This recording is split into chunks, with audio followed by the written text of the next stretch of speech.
প্রত্যেকটা action movie সিনেমায় আপনারা অবশ্যই দেখেছেন বোমের ব্যবহার করা হয়। তাছাড়া বাস্তব জীবনে পাহাড়ের চূড়া ভাঙতে, রাস্তা বা রেল লাইন বানাতে অনেক সময় পাহাড় খনন করা হয় এই বোমের মাধ্যমে। আর সব থেকে বড় বিষয় হলো এই বোমগুলোর নাম। তো এই বোমগুলোর নাম হচ্ছে ডিনামাইট। আমরা আজকে কথা বলতে চলেছি ডিনামাইটের আবিষ্কারককে, ডিনামাইট কিভাবে তৈরি করা হয়, ডিনামাইট আসলে কতটা পাওয়ারফুল হতে পারে। তো প্রথমেই আমরা এর আবিষ্কার নিয়ে কথা বলবো। যাদের ইতিহাস ভালো লাগে না তারা সামনে ভিডিও স্কিপ করে যেতে পারে, কারণ সামনেই ডিনামাইট বা বোম বানানোর উপকরণকে দেখানো হয়েছে।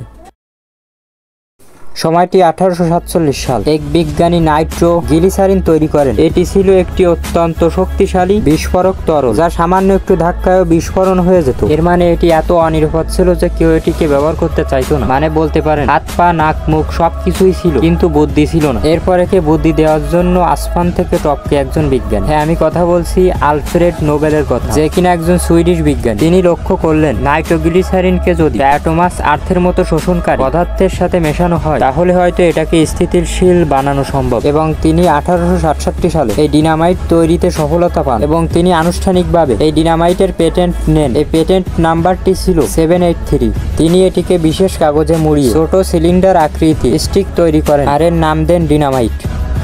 এখন এর ইতিহাস তো শেষ হয়ে গেল, এখন দেখা যাক কিভাবে এটি তৈরি করা হয়।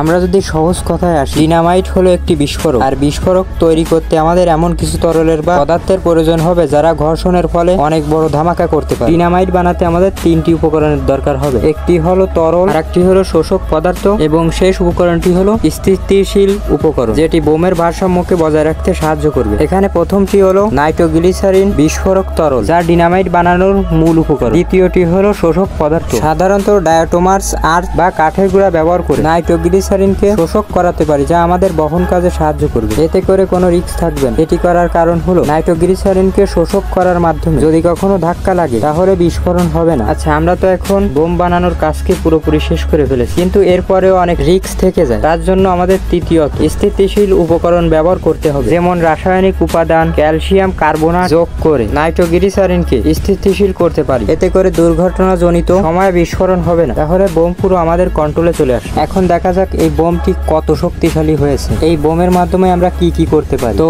অয়েল সাধারণত আমরা খনি বা টানেল খননের জন্য বা কনস্ট্রাকশনের কাজের জন্য এই ডিনামাইট গুলো ব্যবহার করতে পারি।